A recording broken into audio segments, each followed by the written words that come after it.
नमस्कार, आप देख रहे हैं पटना प्राइम और मैं हूं आपके साथ प्रिंस कुमार।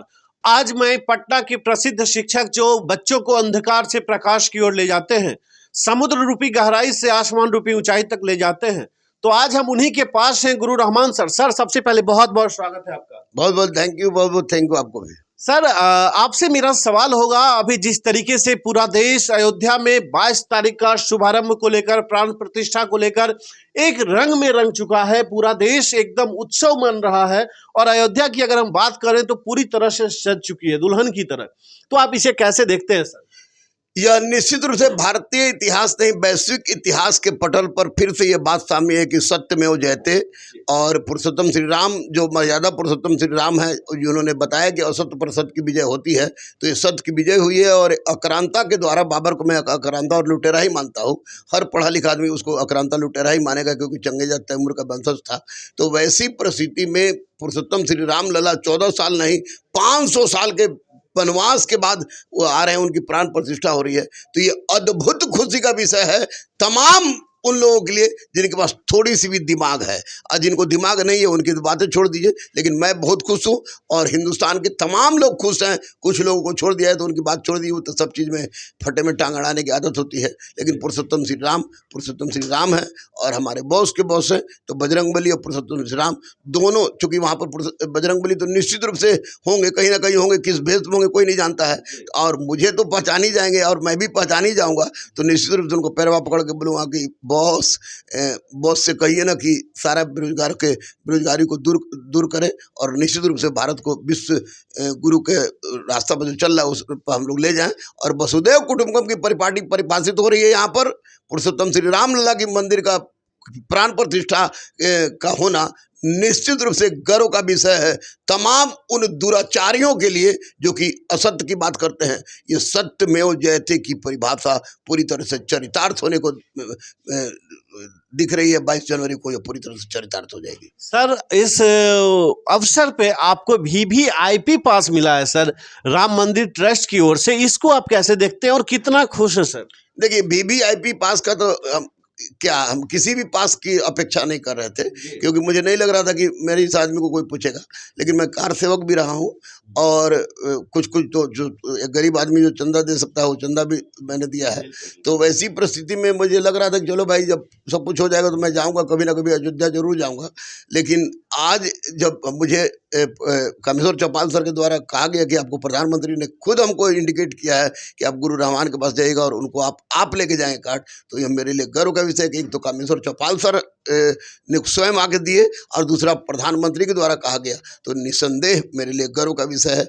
और ऐसा गर्व जिसको मैं शब्दों में व्यक्त नहीं कर सकता, लेकिन इतना जरूर है कि जीते जी मोक्ष की प्राप्ति की बात मैं सुनता था, मुझे मिल गई। क्या बात है! आप समझ सकते हैं सर का खुशी का स्तर को, इनकी भाषाओं से समझ सकते हैं। लेकिन एक बड़ा सवाल होगा सर, कुछ लोग हमारे देश में ऐसे भी हैं जो लोग राम मंदिर को लेकर अलग अलग तरह की टिप्पणियां राजनीतिक गलियारों में कुछ अपनी पब्लिसिटी बटोरने के लिए कुछ भी बोल जाते हैं सर, उन्हें क्या कहें? देखिए, जो भी राजनीतिक लोग ये बात बोल रहे हैं वो राजनीतिक बात बोल रहे हैं। राजनीतिक बात बोलने के बाद घर पर जाते होंगे तो 50 बार कम से कम उठा बैठी करते होंगे पुरुषोत्तम श्री राम और बजरंग बली के सामने कि भाई माफ़ कर दीजिए, वो राजनीति की बात थी। क्योंकि पुरुषोत्तम श्री राम और बजरंग बली के एक भी निगेटिव कुछ चीज़ है ही नहीं। तो सब लोग बाहर भले बोल दे, राजनीति का सवाल है, लेकिन घर में जाके उठा बैठी हुजूर माफ़, हुजूर माफ़, हुजूर माफ़ करते होंगे। मैं दावे के साथ कह रहा हूँ इसको। सर, एक बात और बताइए, आप किस तरह से सर वहाँ जाएंगे? ट्रेन से जाएंगे, फ्लाइट से जाएंगे, या आपका वहाँ जाने की सुविधा क्या होगी सर? खासकर हम आपसे ये सवाल इसलिए कर रहे हैं क्योंकि जिन्हें भी पास मिला है स्पेशल मंदिर ट्रस्ट की तरफ से, उन्हें किस तरह की सुविधा मुहैया कराई जा रही है? देखिए, अब मंदिर ट्रस्ट की तरफ से जो श्री राम मंदिर ट्रस्ट से जो सुविधा मिला है, तो इसमें कामेश्वर चौपाल सर ने कहा कि आना जाना, खाना पीना, रहना ठहरना और दर्शन करने का समय सब वो ट्रस्ट कर रहा है। तो उसमें हमें कुछ चिंता नहीं, बस एक बैग, यही कहा गया है कि बहुत ज़्यादा सामान लेके नहीं जाना है क्योंकि सारी व्यवस्था वहाँ पर है। तो हम लोग शायद संभवतः ट्रेन से ही जाएंगे और ट्रेन से जाना उचित भी रहेगा, क्योंकि एक अयोध्या का स्टेशन भी चमक रहा है, उसको भी देख लें। तो निश्चित रूप से जाएंगे। जैसे भी अगर भैया हमको लोग कह दे करे मगर वो तू पैदल आओ तो हम पैदल चलेंगे। हम ट्रेन अब प्लेन तो छोड़िए, लेकिन बहुत खुश है भैया, बहुत खुश हैं। हम कह नहीं सकते कितना खुश है, ज़्यादा बोलिएगा तो हम नाचने लगेंगे। क्या बात है, क्या बात है। आप देखिए सर की भावनाओं को आप समझ सकते हैं, कितना खुश हैं ये, इनके खुशी का स्तर को। लेकिन एक बात और जानना चाहेंगे सर, प्रधानमंत्री लगातार देशवासियों से अपील कर रहे हैं कि आप कम से कम संख्या में उस दिन आएं, क्योंकि उन्हें लग रहा है कुछ भीड़ की संख्या बहुत बड़ी हो सकती है। हाँ बिल्कुल, भीड़ की संख्या बहुत हो सकती है। और जो इन्वाइटी जो हम लोग हैं, तो हम लोग पूरे भारत से 665 आदमी हैं। तो 665 आदमी है तो 665, अब स्वाभाविक है कि पुरुषोत्तम श्री राम लला की प्राण प्रतिष्ठा स्थापित हो रही है उस दिन, और उस दिन कोई किसी को रोक भी नहीं सकता है, इसलिए लोग तो जाएंगे ही। तो मैं भी यही अपील करूंगा कि बाद में धीरे धीरे जाइएगा, क्योंकि अयोध्या इतना तो नहीं है कि बहुत बड़ी नगरी है, लेकिन कम भीड़ रहेगी तो अच्छा सब कुछ सुव्यवस्थित हो जाएगा। क्योंकि अर्थी में शामिल सब लोग दिल से नहीं रोते हैं, कुछ असामाजिक तत्व भी होंगे, लेकिन प्रशासन इतना टंच है कि चोइटा छोड़ा देगा अगर थोड़ा सा भी कोई बदमाशी लोग करेगा तो निश्चित रूप से उस दिन मैं भी अपील यही कर रहा हूँ प्रधानमंत्री की तरह ही। मैं तो एक मामूली गुरु हूँ कि कम से कम लोग जाएं। अरे हमको तो आमंत्रण मिल गया, नहीं तो मैं खुद जब सब कुछ हो जाता बाद में जाता। तो लेकिन भीड़ ज़्यादा होना उचित नहीं होगा।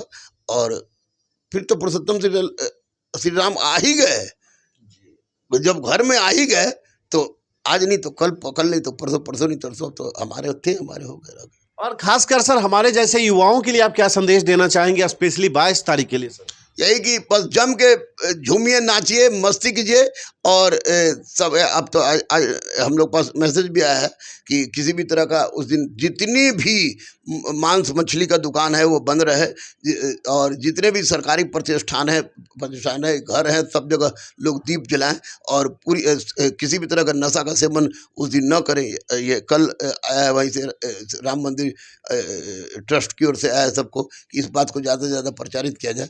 और मैं यही कहूँगा कि मैं जा रहा हूँ पुरुषोत्तम श्री राम के पास। मैं वहाँ पर बॉस तो होंगे ही हमारे, कहीं ना कहीं होंगे बॉस भी हमको पहचानेंगे, मैं भी उनको पहचान लूँगा। मैं दावा करता हूँ इस बात का। तो कहूँगा कि तमाम युवाओं को सद्बुद्धि दे और उनकी बेरोजगारी को दूर करें और भारत को विश्व गुरु बनाए। चलिए बहुत बहुत शुक्रिया सर। तो आप अभी गुरु रहमान सर को सुन रहे थे, जिन्होंने अपने शब्दों के माध्यम से अपनी खुशी का इजहार पूरी तरह से नहीं कर पाए, वो कितना खुश हैं। और उन्होंने साफ साफ शब्दों में कहा कि अगर मुझे ज़्यादा बोलेंगे तो मैं नाचने भी लगूंगा। आप उनके खुशी का अंदाज को इस स्तर से समझ सकते हैं। लेकिन एक बड़ा सवाल है और एक बड़ा संदेश है कि सभी लोगों को कहीं ना कहीं ये भी प्रधानमंत्री की तरह अपील कर रहे हैं कि 22 जनवरी को कम से कम संख्या में अयोध्या पहुंचे, जिससे कि वहां की प्रशासनिक विधि व्यवस्था, लॉ एंड ऑर्डर आसानी से मेंटेन की जा सके। चलिए फिलहाल अभी के लिए इतना ही। आप क्या सोचते हैं इस पे अपनी प्रतिक्रिया जरूर दें। आप देखते रहे पटना प्राइम। मैं हूं आपके साथ प्रिंस कुमार। नमस्कार।